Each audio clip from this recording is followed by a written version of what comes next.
Oh, I was kind of avoiding romance books all my life. Well, kind of all my life. And the reason was mostly that I thought there's not much to the plot than just two people falling for each other. And also, I was afraid it would trigger my anxiety and feed uh, all of my insecurities and put more doubts into my head that I should be like this or like that to be able to attract love. So, even in the book Layla by Colin Hoover, I was doubting myself. I disliked the characters in this book, especially the male character.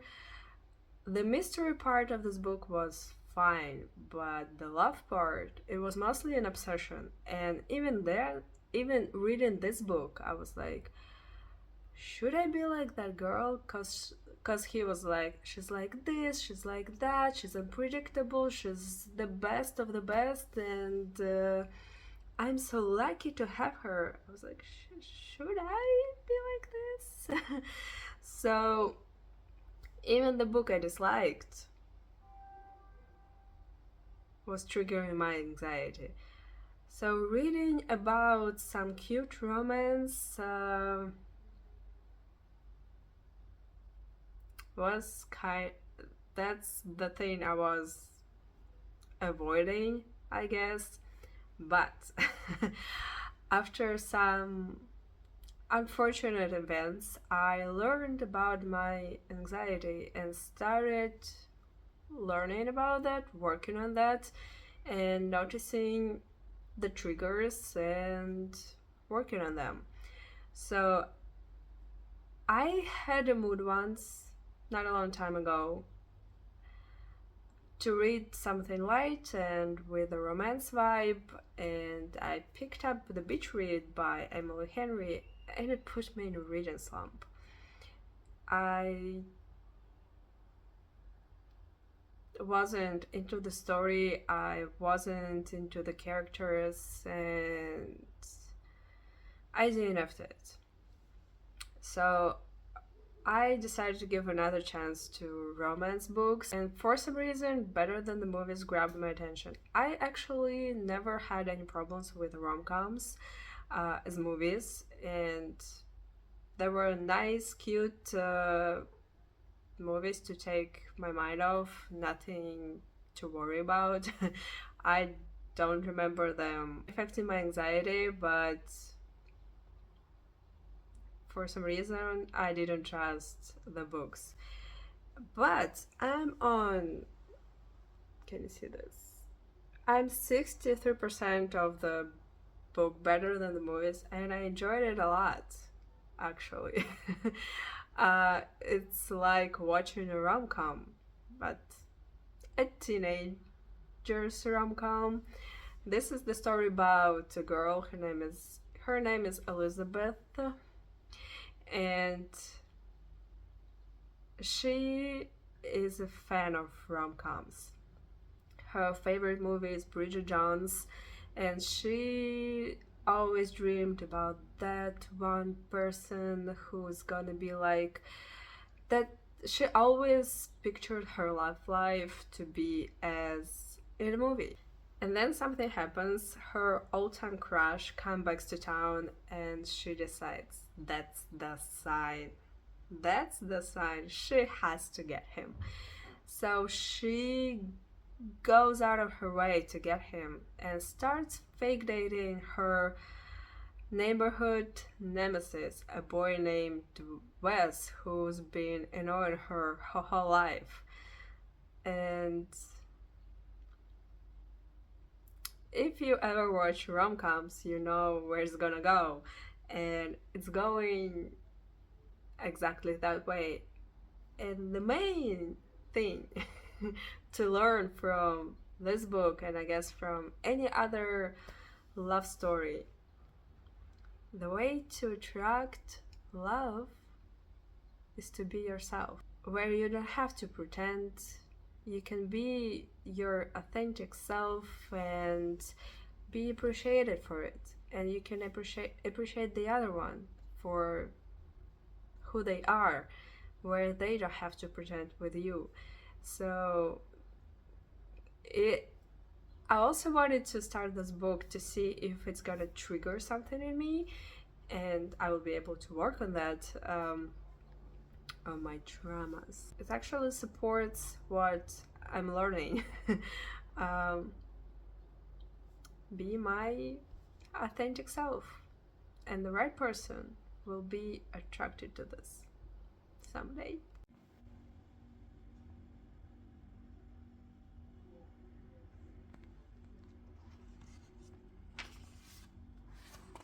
I'm on page 144 of Pride and Prejudice, and I actually enjoy it so far. This is the story about a family, Bennet family, and mother and father and their 5 daughters. And the mother tries very hard to marry off her daughters to some wealthy families because they won't get any inheritance after their father dies. They will get a little bit after their mother dies, but the father's inheritance, and he's like a pretty wealthy person, not like super rich, I guess, but wealthy enough, it goes to the next male relative, and nothing, and the daughters get nothing. So the mother tries very hard to make their daughters live a great life. They're on a mission to meet some wealthy men. I know this is mostly the story about, I guess, the second daughter, or like the middle daughter, Elizabeth Bennet, and Mr. Darcy. Um, there is something going on between in these early pages between them. Darcy had laid eyes on Elizabeth Bennet, but she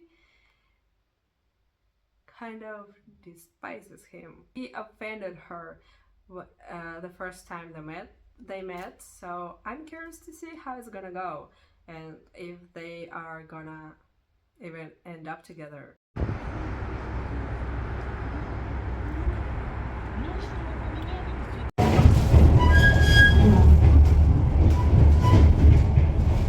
Паровозный музей. Выход из первых 4 вагонов.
So this is all a summer residence of Catherine I, the wife of Peter the Great, who founded St. Petersburg. But this residence, Catherine's Park and Catherine's Palace, is located in the town called Pushkin.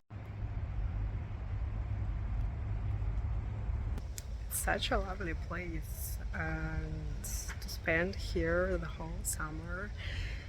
And if you're not super busy being an empress of Russia or any other country, it's a nice place to just go out, be in nature, and read a good book. I guess Catherine the First didn't read Pride and Prejudice because it was written 100 years old, 100 years after she lived, but I guess she read a few nice, good books.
So, in my opinion, this park gives some Pemberley vibes where Mr. Darcy would live.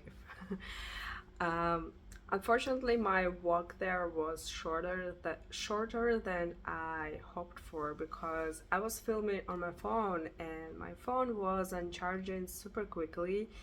I didn't have a charger with me. I needed my phone to get back home. Well, even if I let it uncharged, I wouldn't be able to film a lot more anyway. So I filmed what I could. Hope you enjoyed.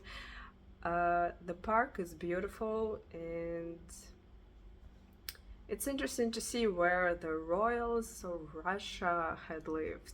I gave 4 stars to Pride and Prejudice and 4.5 stars to Better Than the Movies.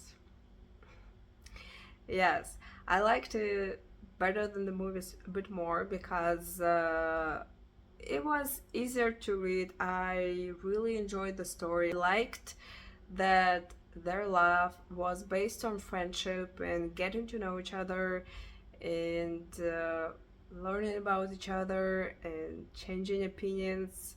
It was fun, easy, fast paced, like a rom com movie read.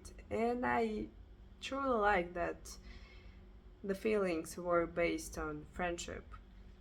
And Pride and Prejudice is harder to read because of the language. Even though I read the translation to Russian, it was still not.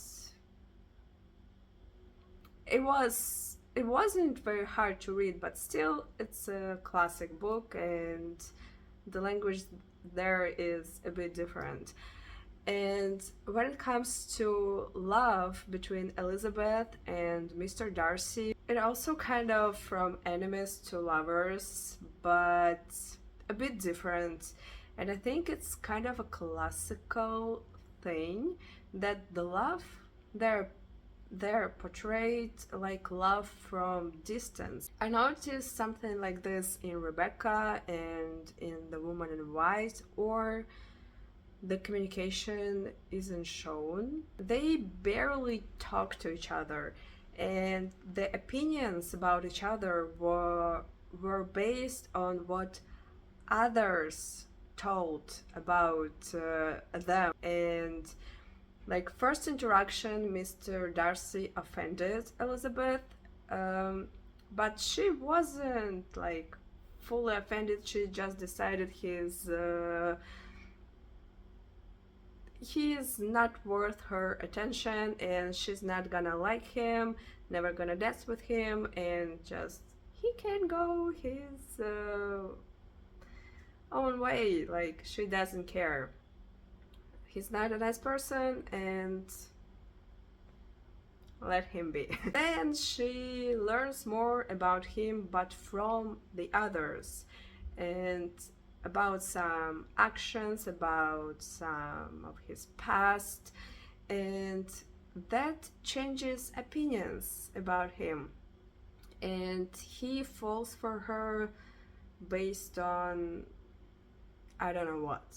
Probably based on that she wasn't like the others. What I mean that I see how they could get curious about each other, how they could get attracted to each other, wanted to know more about each other, but not loving each other, because there's like no opportunity for love to grow.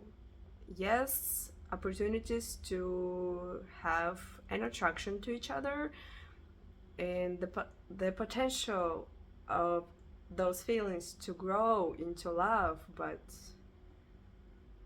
they start with loving each other from a distance. Maybe it was like this at that century, and like you're a good person and you're wealthy enough, I could love you. More of an agreement, even though Elizabeth wanted to get married because of feelings, because of love, not just an arrangement, but it was kind of both for them. I preferred the romance more in Better Than the Movies because it was based on friendship and real getting to know each other before falling for each other. So surprisingly, I enjoyed both of the books. Maybe my opinion about romance is gonna change. Maybe I'll read more of it. We'll see.